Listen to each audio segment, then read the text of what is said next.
आमच्या हक्काचं सोनकेती संगीत तलावामध्ये पाणी आमच्या हक्काचं सोनकेती संगीत तलावामध्ये पाणी कोण म्हणतंय देत नाही.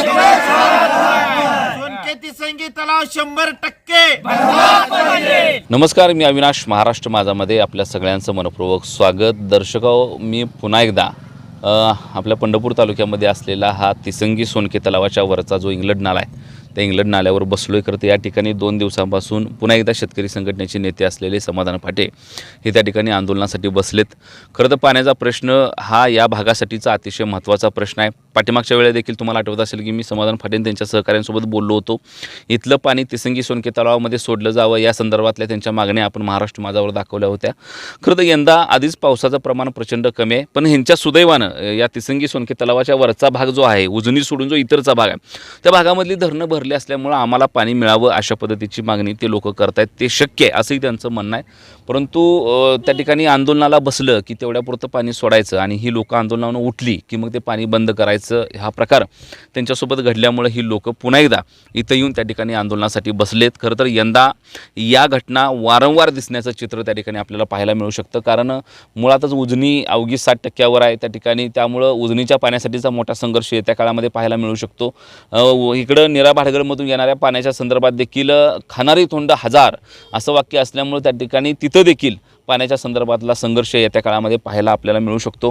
खरं तर ज्या प्रमाणामध्ये इरिगेशनच्या संदर्भातली कामं आपल्या देशामध्ये होणं अपेक्षित होतं, दुर्दैवानं तशी झाली नाही ती.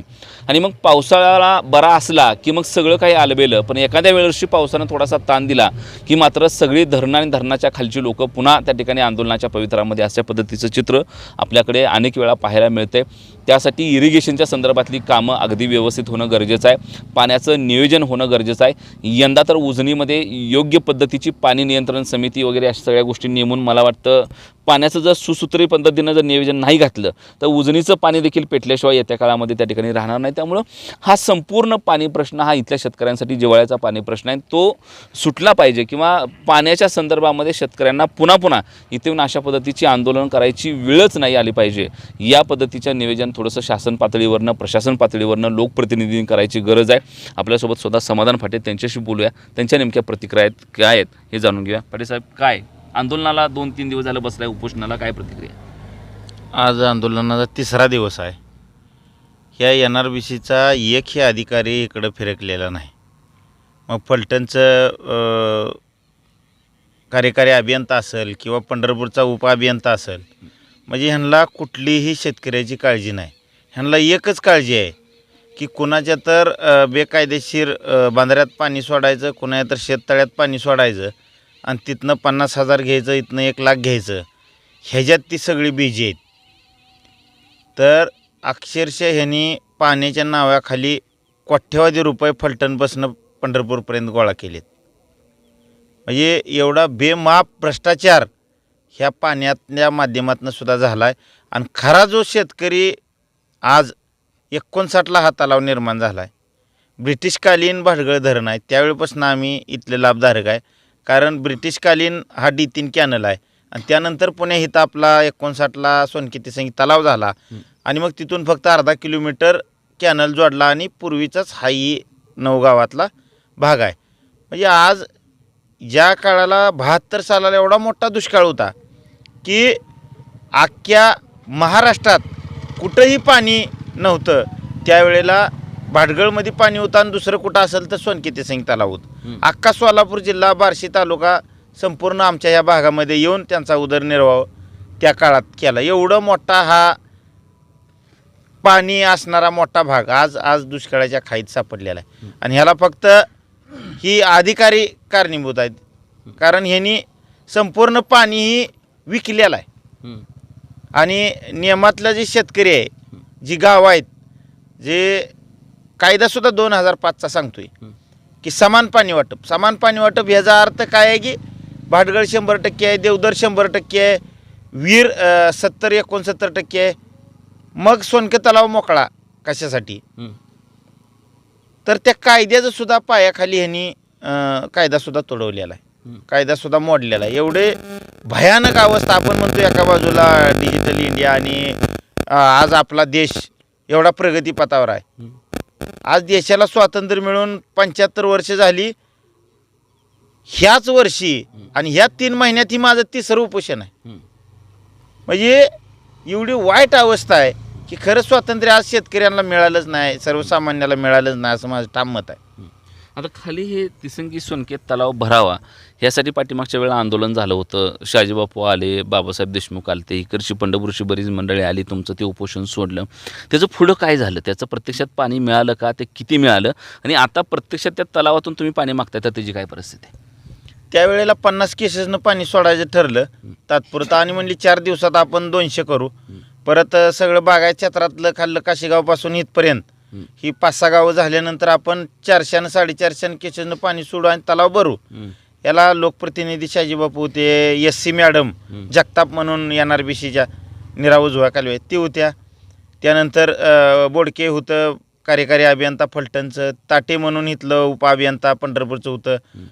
इथं आपल्या देशमुख गणपतरावजी देशमुख यांचे नातू बाबासाहेब देशमुख होतं, कल्याणराव काळे होतं. सगळे या इथं प्रतिष्ठित या तालुक्यातली मंडळी होती. यांच्या सगळ्याच्या साक्षीनं ही सगळ्या गोष्टी ठरल्या. परंतु खऱ्या अर्थानं ह्यांनी फसवणूक केलेली आहे. 50च्या वर ह्यांनी पाणीच आज टाकायला सोडलं नाही, आणि आता तर ह्या 2-3 दिवसात पाणी बंदच केलेलं आहे. म्हणजे एका बाजूला नुसतं फसवायचं.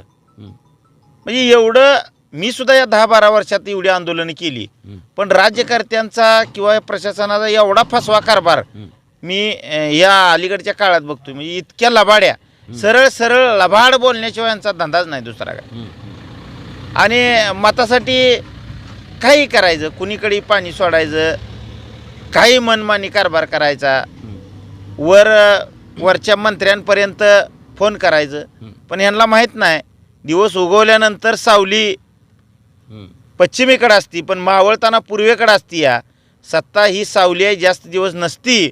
त्याचा जर तुम्ही दुरुपयोग करत असाल तर तुम्हाला येणाऱ्या 2024ला इथली जनता इसका दाखवल्याशिवाय राहणार नाही. इथं सोनके तिसंगी तलावातलं पाणी आता तुम्ही मागताय, त्याची काय परिस्थिती आहे? मिळू शकते का?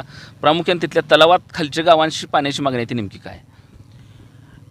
सोनकाय, गादीगाव आहे, पळशी, उपरी, बंडीशेगाव, वाखरी, खेड, बाळवणी, कवटळी या लाभ क्षेत्रात ही गावं आहेत. आज त्यांची उभी पिकं अक्षरशः करपून चालली. जनावराला पाणी नाही, 200 लिटर 300 लिटर बोरमधनं पाणी बाहेर निघतंय. आज जरशा व्यवसाय जगण्यासाठी काय तर शेतकऱ्यांनी साधन केलेलं आहे, तर आज पाण्याअभावी पिकं तर नाहीत, पण प्यायला सुद्धा पाणी नाही, अशी अवस्था आहे. आणि एका बाजूला शेवाळ चढलंय आणि एका बाजूला प्याय पाणी नाही. धरण उशाला आणि कोरड गचाला आहे, अशी अवस्था. आज धरणात 30% पाणी आहे. पाणी सोडलंय आमच्यासाठी, तलाव 30% आमच्यासाठी भरलाय, आणि खाली आज आमचं जळायला लागलंय तरी सुद्धा ही पाणी द्यायला तयार नाही. म्हणून आम्ही आज इथं उपोषणाला बसलोय. तलावातनं द्या किंवा वरनं D3 मधनं द्या, किंवा हाही पाणी तलावात सोडून त्यातनं खाली द्या, अशा आमच्या यांच्याकडे मागणी आहेत. शहाजीबापूंचं काय आहे? लय पाणी कुणीकडे फिरवलंय म्हणतात, तिकडे कुणीकडे.